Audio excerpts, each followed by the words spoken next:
See these vents? That's the vents in the airstream for the air conditioner. Now, and they go all along through here. Got two air conditioners. A few months ago, I had taken a trip and went to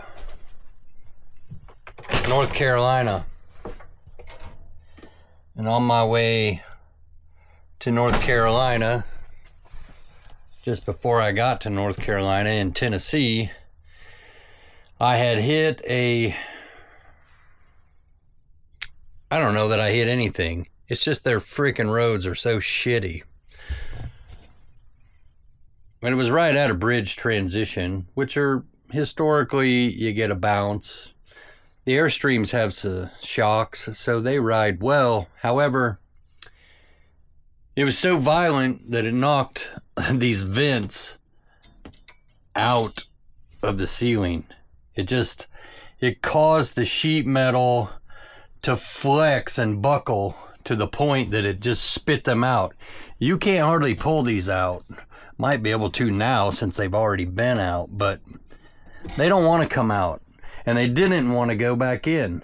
I had to heat up the little paws with a little torch. I got them warm so I could flex them and get them to go back in the holes. Also, what happened was my fridge quit working. But I was on the road. I had to make it to my next stop. And it just had to, it just had to ride till I could get there. I had no idea what had happened, but it took me a minute, and I did figure it out. The sensor that senses the temperature of the fridge had dislodged from that violent bump, and it quit giving readings to the control board for the fridge. So it wasn't cooling anymore. Reattached it, rebooted everything, and it worked. But when I think about just how much violence everything had endured by hitting that bump, which that is not the first time. My fifth wheel camper that I had, I don't have it anymore. Same trip. Hit some kind of carnage in the road. I swear the thing bounced off the ground. It was a 42-foot fifth wheel. It sounded like a bomb went off in the cab of the truck. So I just, having a camper, not so much an Airstream, but the other campers especially, like, it's just rolling chaos all the time. You're constantly fixing crap. They don't need any help. So what I did, in order to save this camper and not have the air conditioners or, any of the stuff on the roof go bad, was I did a little research while I was there and found this. The Air Safe trailer hitch. You may have heard of this thing. Maybe you thought, gosh, it's a lot of money. I don't know if I want to do that or not. In my research, what I learned was that a lot of Airstream people many of them are unreasonably worried about frame separation. If you have an Airstream and you're worried about frame separation, if you don't have a cargo compartment in the front of your Airstream, you can stop worrying. I don't have a cargo compartment in the front of my Airstream. But frame separation on Airstream, if you have a cargo compartment in the front, is a concern. So people are buying these, and I bought it. Now this is overkill. Class 6 hitch, 20,000 pound. There is no minimum tongue rating for these hitches. So if you're thinking, I don't know if maybe I want to get that one, but my camper's not heavy enough, that's not a concern. The reason why I got this hitch is because it has shock absorbers on the side. That creates a dampening in both directions, compressing and relaxing. If you just go the cheap route, what you're going to end up with is an airbag that'll soften your compression but not your relaxing. So I don't want any fast motion in any direction, and this is the answer to that. And it works great. I thought, you know, I'm sure it'll be an improvement, and I'm sure there will be some disappointment, but it's better than nothing. And so I ordered this one. I called AirSafe, talked to him on the phone. Actually, when I called, it ended up going to his cell phone. I think it was the owner I was talking to. And it was like 8 o'clock at night, and he called me. I'm like, I'm in a bind. I have to hit the road again. I want this hitch installed for my return trip.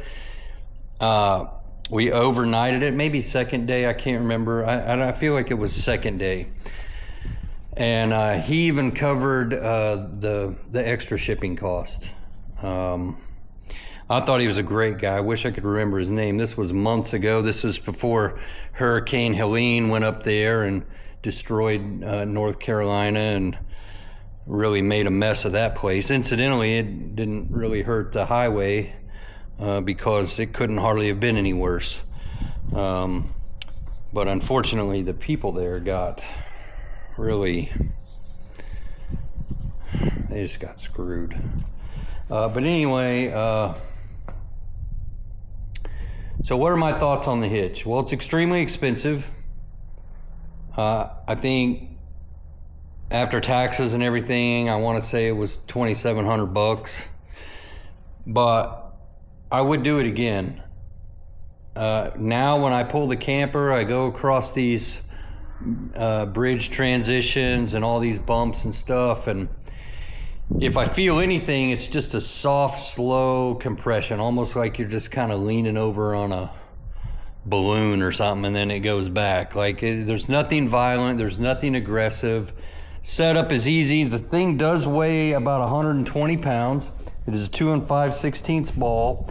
This plate, when you get it, is not attached. You have options. Like, I can take these bolts out, I can raise this up, put bolts back in, so I can change the height. So you can you know, adjust it to whatever height you need. Not everybody's truck and is the same height, and trailer's the same height, so there needs to be some variability here, and you have it with that.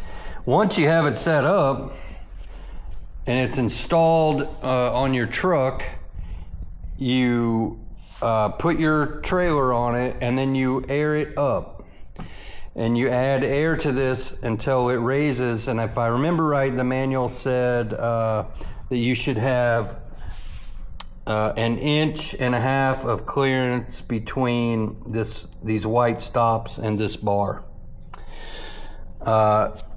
Once you have accomplished that, and you stand back and look at your trailer and make sure that it's not nose high, preferably it's level, and if it's not, then you would have to loosen these and go for the next set of holes. But it's really simple. It's really expensive, it's really heavy, and from my perspective, really worth it. You know, I have my trucks on the lift because it's got to do some maintenance here, but my son and my wife will ride in the back seat, and they play video games and watch TV. And while without that hitch, my wife was having to drink, you know, coffee or tea or whatever she had in her cup. She was having to drink it through a straw because it's just so much, you know, bucking and not really seemingly too aggressive, you know, from the driver's seat, but I get it. It was a little bumpy sometimes. But once I got this thing, that was over. It was just totally smooth. So I just wanted to mention that because I know that the market has many options. I think Kurt makes some of these hitches, and I know that AirSafe even has some options that don't have the shock absorbers. Actually, most of them don't. But I have never used the other ones, but I can't imagine that they are as good as this one. There's no way you can convince me that the ones without shock absorption built into them are just as good. They can't be equivalent. And that's why I spent the money and got this one. I just think it's worth it. So anyway, thought you might like to know that. I think it's noteworthy. The amount of difference it made was, I mean, it was really unexpected. I am used to, you get something and,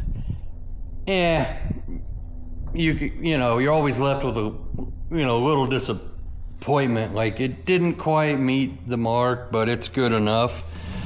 But this thing was, it just couldn't be any better, honestly. I don't know how, unless it could pick itself up and put itself in the hitch, I don't know how it could be any better. I will point out that the receiver bar, you do have an option when you order it. Now, I just got the 2-inch, and I did that on purpose. I never know what I'm gonna do.